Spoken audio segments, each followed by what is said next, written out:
요즘 우리나라의 복지 정책이 과거에 비해서 굉장히 발전했습니다. 그래서 어렵고 힘든 국민들이 여러 가지 각가지 보호와 혜택을 누리고 있습니다. 제일 밑에는 기초생활수급자들이 있죠.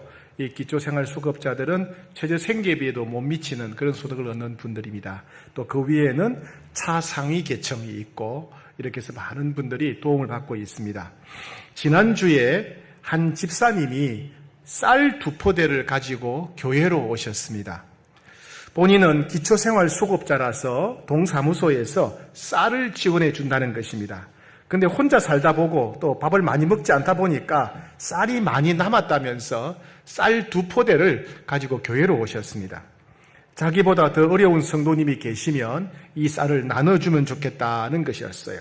그래서 때마침 생활이 어려운 어떤 성도님에게 이 쌀을 나눠드렸더니 너무 기뻐하시면서 이 쌀을 가져가셨습니다. 자신도 어려운데 이 쌀로 떡을 해먹든지 팔아서 현금으로 바꿀 수도 있었을 텐데 자신보다 더 어려운 성도들에게 전달해 달라고 가져오신 것입니다. 배고픈 사람의 심정을 안다고 다른 사람들의 마음의 고통을 알고 헤아리는 그런 마음을 가지셨던 것입니다. 자신이 남은 쌀을 나누는 것도 큰 감동이었고요. 때마침 쌀이 떨어졌는데 쌀을 받고 기뻐하시는 성도님을 바라보는 것도 감동이었습니다. 지난주에 올림픽이 한참이었는데 올림픽 어떤 경기보다 더 감동이었고 하나님께서도 크게 감동을 받으셨을 것이다. 그렇게 생각이 됩니다. 어제 큐티 말씀이죠. 새벽기도 말씀은 이사야 58장입니다.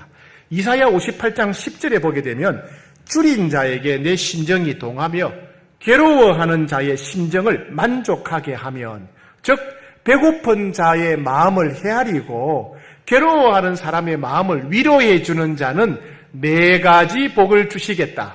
4가지 복을 주시겠다고 약속하셨어요. 첫 번째, 내 빛이 흑암 중에서 떠올라 내 어둠이 낮과 같이 될 것이며, 즉 네 인생에 쨍하고 해뜰 날이 있을 것이며, 이런 말이죠. 두 번째, 여호와가 너를 항상 인도하여 메마른 곳에서도 내 영혼을 만족하게 할 것이다. 세 번째, 내 뼈를 견고하게 할 것이다. 네 번째, 너는 물된 동산 같겠고 물이 끊어지지 아니하는 샘 같을 것이다. 풍성한 삶을 허락해 주시겠다는 약속의 말씀이죠. 이 복의 약속이 그 집사님에게 반드시 이루어질 것입니다. 왜냐하면 이 말씀은 영원히 진실하신 하나님의 약속이기 때문입니다. 제 주변에는 이런 분들이 참 많습니다. 이름도 없이 빛도 없이 자신을 드러내거나 자랑하지 않는 분들이 참 많습니다. 남들이 뭘 하든 묵묵하게 그냥 하나님 맡긴 사명을 잘 감당하는 분들이죠. 남들이 알아주든 알아주지 않든지 간에 필요한 분들에게 나누고 베풀기에 힘쓰는 분들. 저는 이런 분들을 여러 명 이 손에 꼽을 수가 있습니다. 정말 많습니다. 그런데 이분들은요, 겉모습만 보면 그분들을 알아볼 수가 없습니다. 아무도 그들을 주목하지 않기 때문에 그렇습니다. 마치 나태주 시인의 유명한 시 풀꽃과 같습니다. 자세히 보아야 예쁘다. 오래 보아야 사랑스럽다. 너도 그렇다. 예, 여러분 그렇습니다. 그분들은 자세히 봐야 보입니다. 그리고 그분들을 오래 보고 있으면 향기로운 냄새가 납니다. 바로 예수님의 향기가 납니다. 오늘은 그런 훌륭한 믿음의 사람을 한 분 소개하려고 합니다. 아마 여러분 중 대부분은 이 사람의 이름을 잘 모르실 거예요. 처음 듣게 되었다, 이런 분들이 계실 것입니다. 성경을 자세히 보지 않으면 잘 알 수 없는 사람입니다. 그런데 성경을 자세히 주목해 보면 예수님의 향기가 나는, 우리가 어떻게 살아야 될지 우리들에게 훌륭한 본이 되는 사람입니다. 그 이름은 아리스다고입니다. 아리스다고. 자, 따라합시다. 아리스다고. 아리스다고. 예, 처음 들었지요. 그죠? 아리스타고라 이름은 처음 들었을 것입니다. 바울은 3차 선교 여행을 마치고 예루살렘으로 돌아왔습니다. 예루살렘에서는 바울을 오해하고 또 모함하는 폭도들을 만나 큰 고생을 하게 되지요. 하지만 이스라엘을 통치했던 총독 벨릭스와 그의 후임인 총독 베스도는 바울이 무죄임을 확신했지만은 유대인들의 폭동을 두려워해서 2년 동안이나 바울을 가두어 두었습니다. 결국 바울은 자신은 로마 황제에게 직접 심판을 받겠다고 상소를 하게 됩니다. 로마 시민권을 가진 바울의 상소에 따라서 총독은 바울을 로마 황제에게로 보냅니다. 율리오라고 하는 백부장이 바울과 몇몇 죄수들을 함께 데리고 로마로 가게 되었습니다. 오늘 본문 1절, 2절 말씀을 우리 같이 한번 읽어보겠습니다. 시작. 우리가 배를 타고 이달리아로 가기로 작정되매 바울과 다른 죄수 몇 사람을 아구스도대의 백부장 율리오란 사람에게 맡기니 아시아 해변 각처로 가려 하는 아드라 무떼노 배에 우리가 올라 항해할세 마게도냐의 데살로니가 사람 아리스다고도 함께 하니라. 가이사랴는 항구 도시입니다. 그래서 가이사랴에서는 배를 타고 지중해를 건너서 이탈리아 로마로 갈 계획이었습니다. 그 탄 배의 이름이 아드라 무떼노라고 하는 배인데 우리식으로 말하면 완행열차, 완행버스 비슷한 거예요. 우리가 먼 길을 갈 때 완행열차 버스 타면 역마다 내리지 않습니까? 이 아드라 무떼노라고 하는 배는 지중해 연안에 항구마다 다 들러서 사람을 태워주고 내려주고 이렇게 하는 그런 배, 완행배입니다. 예. 그 아드라 무떼노라는 배를 타고 바울과 죄수들을 꽁꽁 묶어서 이제 병사들이 호송하게 되었습니다. 자, 이때 바울이 죄수가 되어서 꽁꽁 묶인 채로 병사들에게 이끌려서 배를 탔는데 그때 그 배에 함께 탔던 사람들이 있었답니다. 그러니까 우리가 하는 것으로 볼 때는요, 우리라고 하면 누가를 가리킵니다. 사도행전을 기록했던 누가는 직업이 의사였는데 평생토록 사도 바울의 주치의가 되어가지고 바울을 건강하게 보살피는 일에 헌신했던 사람이에요. 이 누가가 함께했고 또 한 사람이 있는데 아리스다고라고 하는 사람이에요. 2절에 보니까 아시아 해변 각처로 가려 하는 아드라 무떼노 배에 우리가 올라 항해할세 마게도냐의 데살로니가 사람 아리스다고도 함께하니라. 아리스다고가 그 배에 같이 탔다 이런 말이에요. 오늘 우리는 이 아리스다고라고 하는 사람이 누구인지, 어떻게 살았는지, 왜 성령께서 이 사람을 기록하셨는지, 즉 하나님이 오늘 이 사람을 통해서 우리들에게 어떤 말씀을 주시는지 함께 살펴보고자 합니다. 자, 이 아리스다고는 아까 나온 대로 마게도냐 지방의 데살로니가 사람입니다. 그리스 있죠, 그리스의 남쪽을 아가야 지방이라고 부르고 그리스의 북쪽은 마게도냐 지방이라고 부릅니다. 이 마게도냐 지방은 바울이 2차 선교 여행했던 빌립보, 데살로니가, 베레아 이런 도시가 있는 곳이 마게도냐인데 그 마게도냐 지방의 중심 도시가 데살로니가입니다. 그러니까 이 아리스다고는 마게도냐 지방의 중심 도시였던 데살로니가에서 살았던 사람이라는 겁니다. 그러니까 유대인이 아니고 헬라인이죠. 헬라인.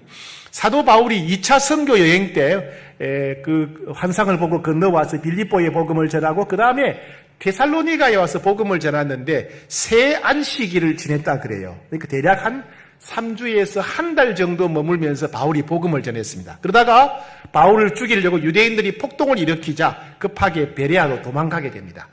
바울이 3주 혹은 한 달 정도 머물면서 복음을 전했는데 그때 바울로부터 복음을 듣고 예수님을 믿게 된 사람이 아리스다고입니다. 아리스다고. 그 당시 사람들은 다 우상을 믿었는데 우상을 버리고 바울의 얘기대로 예수님이 나를 위해 십자가에 죽으시고 부활하셨구나. 예수님이 살아계시구나. 예수님을 구세주로 주인으로 영접했다는 겁니다. 바울은 이제 폭동이 일어나서 다른 도시로 가버렸는데 바울은 떠나버렸지만은 아리스다고는 예수 믿는 믿음을 계속 간직했던 사람입니다. 그런데 이 아리스타고는 다른 사람들과 다른 매우 특별한 점 몇 가지가 있었어요. 이 아리스타고가 특별한 점을 우리가 오늘 함께 살펴보려고 합니다. 첫 번째, 아리스타고는 어떤 사람이냐 하면 억울한 고통을 당했지만 믿음을 포기하지 않는 사람이었어요. 억울한 고통을 당했지만, 고난이 닥쳤지만 믿음을 포기하지 않는 사람이었어요. 바울은 3차 선교 여행 때 에베소에서 2년 정도 머물면서 계속 복음을 전했습니다. 바울이 2년 동안 머물면서 계속 복음을 전하니까 에베소에 있는 모든 사람들이 복음을 들었어요. 그들이 깨닫게 된 게 뭐냐면 바울을 통해서 그 당시 에베소 사람들이 믿고 있던 우상이 아데미인데, 여자 신이에요. 여신인데, 아데미는 가짜다, 우상이다, 이게 소문이 확 나버린 거예요. 그 사람들이 아데미 신을 안 믿으려고 하는 거예요. 그럼 누가 타격을 입느냐 하면 아데미 신상 모형을 만드는 사람들이 있었어요.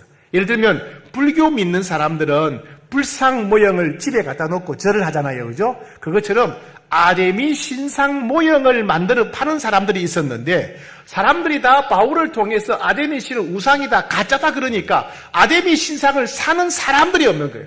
장사가 안 되는 겁니다.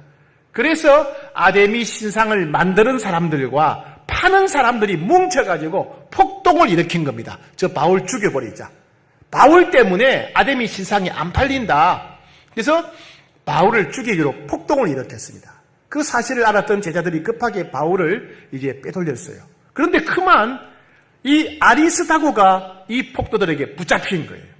바울은 못 잡고 바울과 같이 있던 사람이다, 바울 옆에 있던 사람이다 이래가지고 아리스타고를 붙잡아서 이제 행패를 부립니다.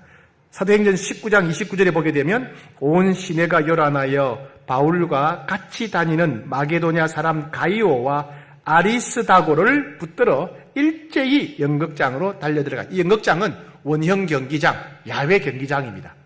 거기로 끌고 갔다는 이야기입니다. 폭동을 일으킨 사람들에게 붙잡힌 아리스타고의 심정이 어땠겠습니까?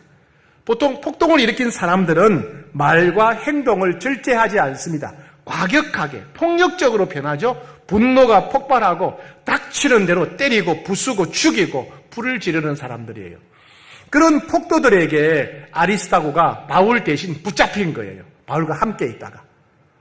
그럼 이 사람들은, 폭도들은 아리스타고를 끌고 가면서 어떻게 하겠어요? 막 뺨을 때리고 주먹으로 때리고 발로 차고 밟고 몽둥이로 때리고 그러면서 짐승 끌듯이 아리스타고를 끌고 갔을 겁니다. 아리스타고는 너무나 끔찍하고 고통스러웠을 것입니다. 폭도들에게 맞아 죽을 뻔했습니다.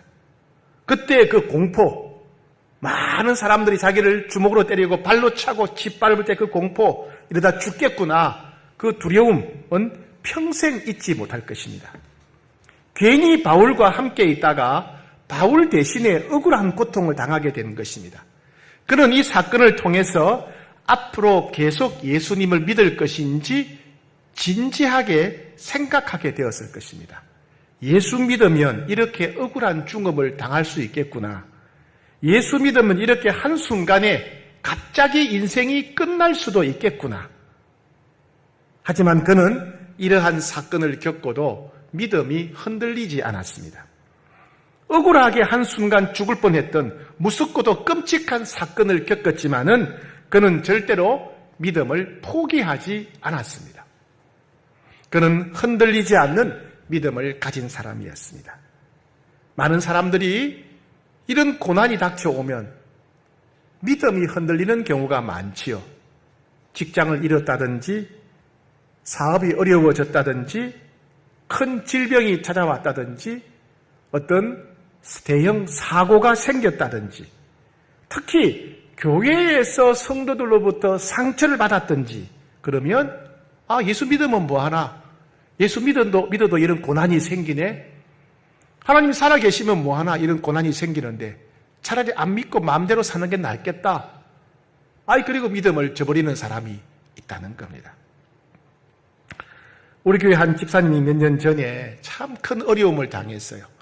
이제 직장에 쫓겨나게 되고 뭐 여러 가지 어려움 겪고 집안일이 그렇게 막 엉망이었어요. 어떻게 이렇게 여러 가지 일이 한꺼번에 닥쳐올까 싶을 정도로 아이들까지 굉장히 어려워졌습니다. 저는 그분이 걱정이 되었어요. 아, 이분이 믿음을 저버리겠구나, 교회를 떠나겠구나 걱정이 되었어요. 그래서 제 아내와 같이 신방을 갔습니다. 신방을 갔는데 그 집사님이 저희들이 이렇게 말합니다. 목사님, 저희 가정이 왜 이런 고난을 당해야 되는지, 왜 이런 시련이 찾아왔는지 모르겠습니다. 이해가 안 됩니다. 하나님이 살아계시다면 왜 오랫동안 우리 기도에 응답해 주지 않습니까? 그러면서 얘기가, 목사님, 그런데 저희가 이 세상을 떠날 때까지 이 이유를 다 이해하지 못할 수도 있을 것 같아요. 그렇다 할지라도 저희는 예수님 믿는 믿음을 죽을 때까지 놓지 않을 겁니다. 목사님, 걱정 마세요. 설사 저희가 세상을 떠난다 할지라도 이 믿음 안고 천국 갈 것입니다. 이러는 겁니다. 사랑하는 여러분, 여러분들은 어떤 고난을 당하고 있습니까? 때로는 이해가 안 되는 억울한 고난이 닥칠 때가 있어요. 그죠?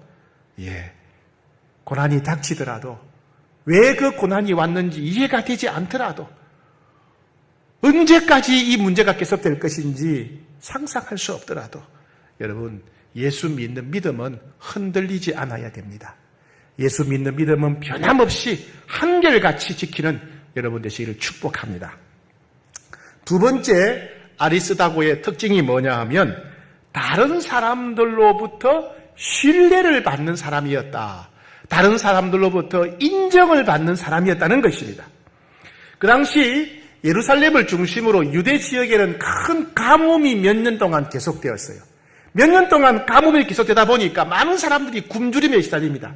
자연히 예루살렘과 유대 지역에 있는 믿음의 형제들 그리스도인들도 기근에 시달려서 굶주리는 사람이 많았어요.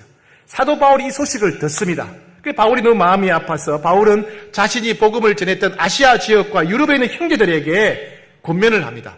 유대 지역에 있는 형제들이 오랫동안 계속된 기근으로 인해서 굶는 사람들이 있다. 너무 힘들다더라. 우리가 십시일반 구제 헌금을 모아서 전달하자. 이렇게 말합니다.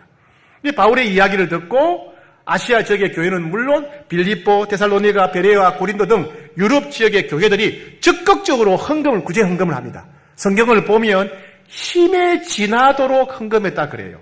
자기들도 어려운데 자기들이 감당할 수 있는 것 이상으로, 감당할 수 있는 이상으로 힘껏 힘에 지나도록 헌금했다 그래요. 그러니까 구제 헌금을 많이 모았겠죠. 그죠? 자, 이제 각 교회들은 이제 헌금을 많이 모아가지고 유대 지역에 있는 형제들에게 이 헌금을 보내려고 합니다.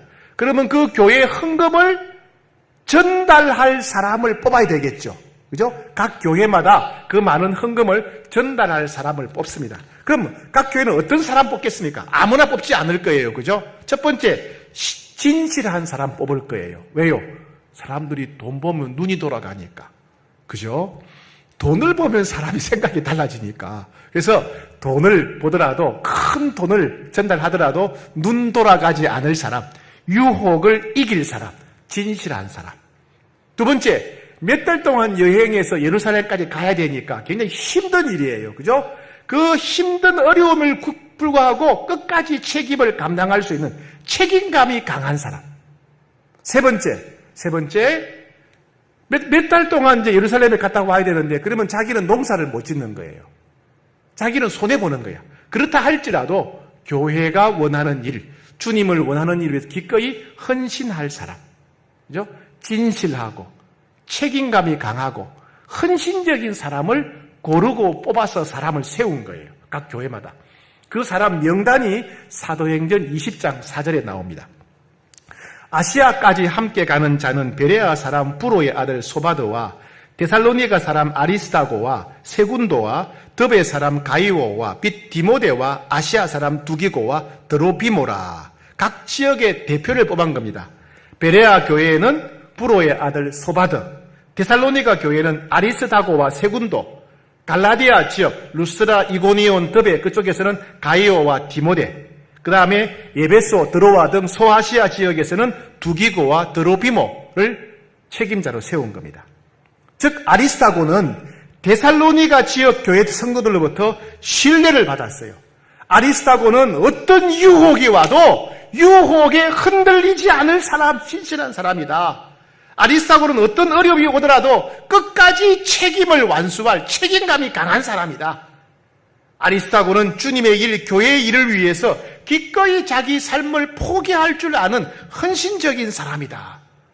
그래서 아리스다고는 신실한 사람, 책임감이 강한 사람, 헌신적인 사람으로 인정을 받았어요. 교회로부터, 주변 성도들로부터. 그래서 헌금을 전달할 책임자가 된 겁니다. 사랑하는 여러분, 여러분들은 주변 사람들한테 어떻게 평가받고 있습니까? 교회에서, 여러분 주변에서 어떤 일을 맡기려고 할 때, 그 집사님이 딱입니다. 그분은 참 신실합니다. 그분은 충성되지요. 그분은 헌신적입니다. 그분이면 딱입니다. 이렇게 평가합니까? 아니면 다른 사람 없을까요? 다른 사람 없을까요? 좀 더 나은 사람 없을까요? 이렇게 평가받고 있습니까? 자신을 돌아봐야 되겠습니다. 세 번째, 이 아리스다고의 특별한 점이 세 번째가 뭐냐면 고통의 때에 함께한 사람이었어요. 다른 사람들이 고통받을 때 함께하는 사람이었습니다. 바울은 3차 선교여행 마치고 예루살렘에 왔는데 예루살렘에서 자기를 죽이려고 하는 폭도들에게 둘러싸여서 큰 어려움을 겪었습니다.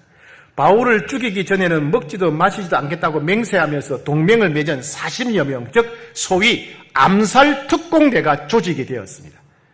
4차에 걸친 재판이 바울의 무죄를 증명했지만은 바울은 2년 동안 계속해서 감옥에 갇혀 있었어요. 결국 바울은 로마 황제에게 상소했고 로마 황제 앞에서 재판을 받게 되었습니다.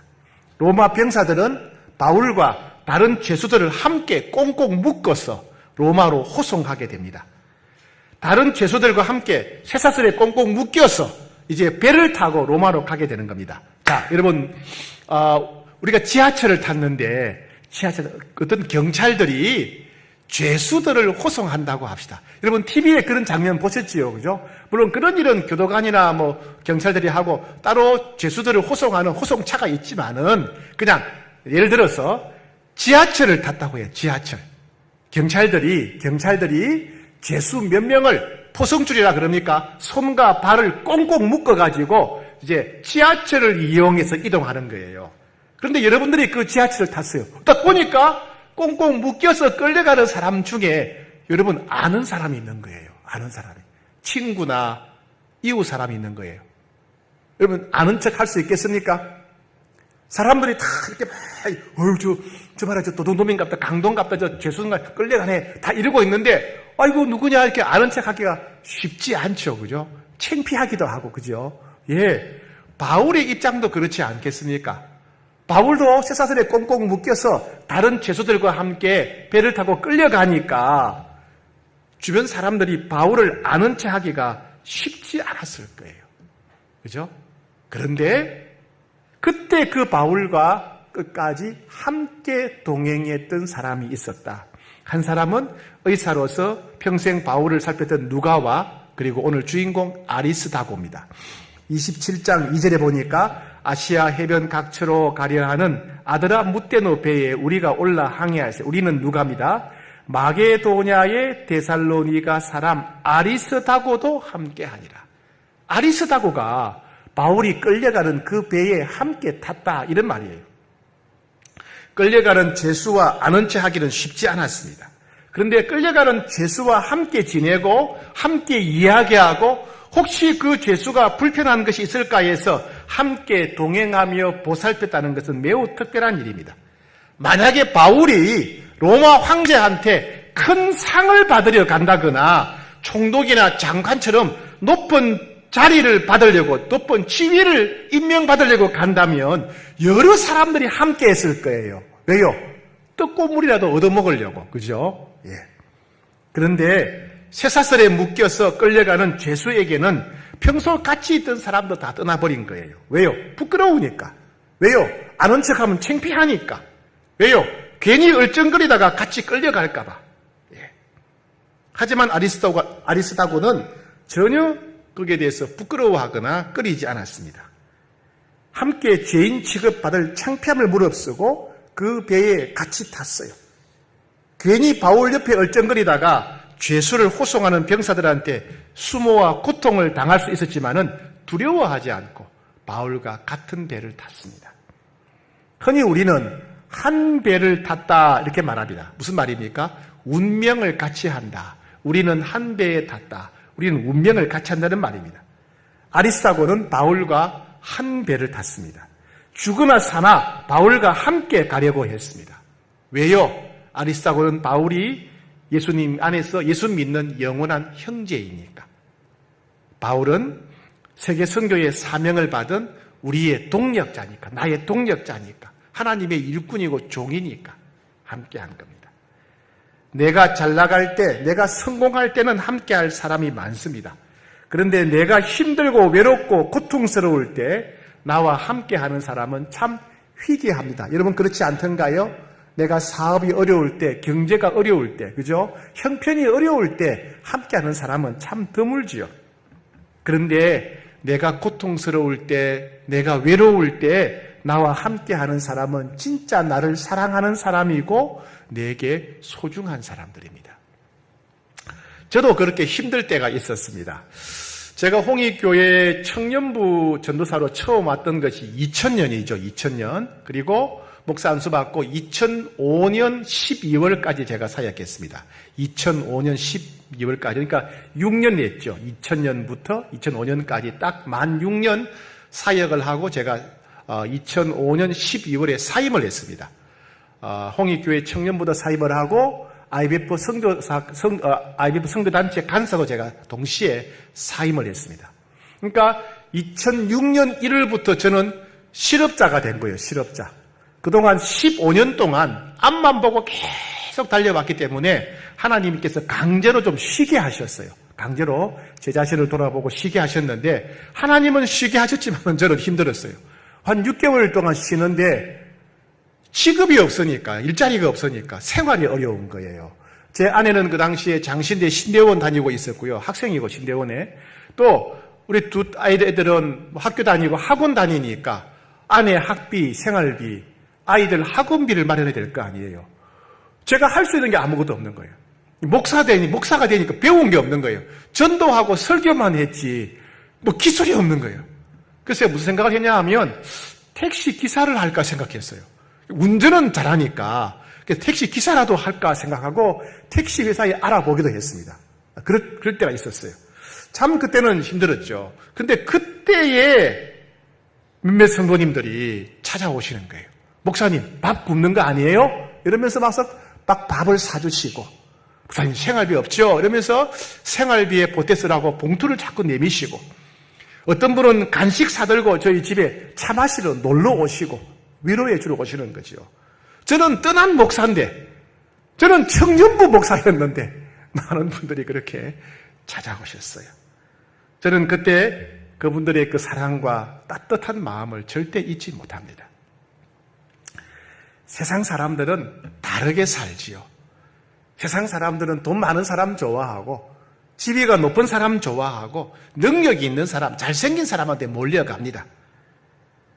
그런데 주님은 우리들에게 네 주변에 어려운 사람, 네 주변에 슬픈 사람, 외로운 사람한테 찾아가야 된다. 이렇게 말씀하십니다. 경제적인 고통을 당하고 있는 사람, 직장을 잃은 사람, 자녀들 때문에 고통당하고 있는 사람, 그런 사람들한테 찾아가야 된다. 이렇게 말씀하세요. 그들이 잘 나갈 때는 사람들이 많겠지만은 그들이 외롭고 슬프고 고통스럽고 부끄러울 때는 너희들이 찾아가야 된다. 이렇게 말씀하십니다. 아리스타고가 살았던 길이고 예수님이 우리들에게 명령하시는 길입니다. 주님은 이렇게 말씀하셨어요. 마태복음 10장 42절에 또 누구든지 제자의 이름으로 이 작은 자 중 하나에게 냉수 한 그릇이라도 주는 자는 내가 진실로 너희에게 이르노니 그 사람이 결단코 상을 잃지 아니하리라. 예수 믿는 형제라고, 예수님의 제자라고, 예수님의 종이라고 우리가 냉수 한 그릇이라도 베풀면 주님이 반드시 상을 주시겠다. 주님이 상을 주시겠다. 주님이 칭찬하신다. 그 말씀입니다. 사랑하는 여러분, 예수님께 상 받는 삶을 사시기를 축복합니다. 예수님께 칭찬받는 삶 사시기를 축복합니다. 네 번째, 아리스다고의 특별한 점이 뭐냐면 감옥까지 따라가서 사명에 충성했다는 겁니다. 감옥까지 따라가서 사명에 충성했어요. 바울은 결국 로마에 도착했고 2년 정도 머물다가 결국 풀려납니다. 무죄로 선고받고, 그리고 풀려나서 또 열심히 사역하다가 다시 체포되어서 로마 감옥에 끌려갑니다. 그리고 감옥에서 순교하게 됩니다. 바울은 여러 차례 감옥에 갇혀 있었지만은 감옥 안에서도 계속 사역을 했습니다. 감옥 안에서도 복음을 전해서 죄수들에게, 방문객들에게, 특별히 자기를 지키는 로마 군인들에게도 복음을 전해서 로마 군대에 복음이 퍼졌어요.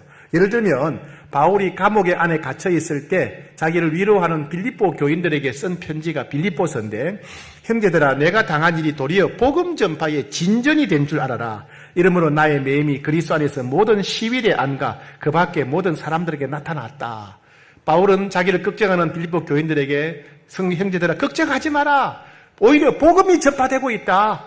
내가 감옥에 갇혀 있다 보니까 다른 죄수들에게, 죄수들을 찾아오는 사람들에게, 심지어 로마 군인들에게 복음을 전했더니 로마 군대 안에 복음이 전파되게 되었다. 기뻐하라. 이런 말씀이죠. 바울은 또한 감옥 안에서 열심히 편지 사역을 했습니다. 요즘은 핸드폰이나 이메일로 소식을 전하지만 옛날에는 직접 손으로 쓴 손편지를 인편으로 전달하는 것이 유일한 연락수단이었습니다. 바울은 감옥 안에서 열심히 편지를 써서 감옥 밖에 있는 형제 자매들을 위로하고 격려하고 보살피고 일깨웠습니다. 에베소서, 빌립보서, 골로새서, 디모데전서, 디모데후서, 티도서, 빌레몬서, 이런 성경들은 모두 다 바울이 감옥에 갇혀 있을 때 기록한 편지입니다. 이러한 편지를 성령께서 강력하게 역사하셔서 하나님의 말씀이 되게 하신 것입니다. 이와 같이 바울이 감옥에 갇혀 있을 때도 아리스다고는 변함없이 바울과 함께하면서 바울의 사역을 열심히 도왔습니다. 골로새서 4장 10절에 보니까 나와 함께 갇힌 아리스다고. 아리스다고는 배도 함께 탔지만은 바울이 감옥에 갇혀 있을 때도 감옥까지 함께 가서 함께 사역했다는 것입니다. 감옥에 갇힌 죄수와 일부러 함께 갇힌다는 것은 쉬운 일이 아닙니다. 영광이 있는 길이 아니에요. 혜택이 보장된 삶이 아닙니다. 얼마 후에 순교하며 세상을 떠날 것입니다. 그런데도 아리스다고는 변함없이 바울과 함께하고 바울의 사역을 열심히 도왔습니다.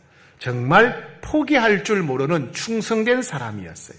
그래서 바울은 이 아리스다고를 향해 나의 동역자다 이렇게 말합니다. 빌레몬서 1장 24절에 또한 나의 동역자 마가 아리스다고는 나의 동역자다. 인류 역사상 예수님 이후로 가장 위대한 인물인 대사도 바울이 여러 사람들 앞에서 아리스다고는 내 동역자다. 내 동역자다. 이렇게 말했습니다. 아리스다고는 감옥도 꺼려하지 않고 사명을 감당했습니다. 아리스다고는 죽음도 두려워하지 않고 끝까지 충성했습니다. 아리스다고는 끝까지 충성함을 통해서 자기의 믿음을 증명했던 사람입니다. 요한계시록 2장 10절에 주님 이렇게 말하셨죠. 네가 죽도록 충성하라. 그리하면 내가 생명의 관을 내게 주리라. 이것을 쉬운 성경은 이렇게 번역합니다. 그러나 죽음이 눈앞에 다가오더라도 끝까지 충성하라. 그리하면 생명의 면류관을 내게 줄 것이다. 아리스다고는 죽음을 두려워하지 않고 바울과 함께 감옥에서 끝까지 사명을 감당했습니다. 아리스다고는 틀림없이 생명의 면류관을 받았을 것입니다. 사도 바울은 자신이 달려갈 길, 자기의 사명을 끝까지 감당한 자에게는 주님이 의의 면류관을 줄 것인데 자기는 그 의의 면류관을 받을 것이라고 그랬습니다. 아마 아리스다고도 사도 바울이 받았던 의의 면류관, 끝까지 사명 감당한 자에게 주시는 의의 면류관을 받았을 것입니다. 이번 도쿄올림픽에 경기 종목이 총 339라고 합니다.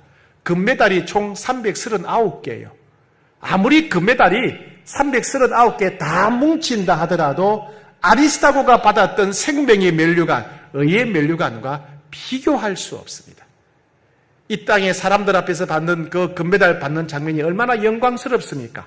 아리스타고가 주님 앞에서 천국에서 생명의 면류관, 의의 면류관 받을 때 얼마나 영광스럽겠습니까? 사랑하는 여러분, 여러분들은 어떤 사명을 받으셨습니까?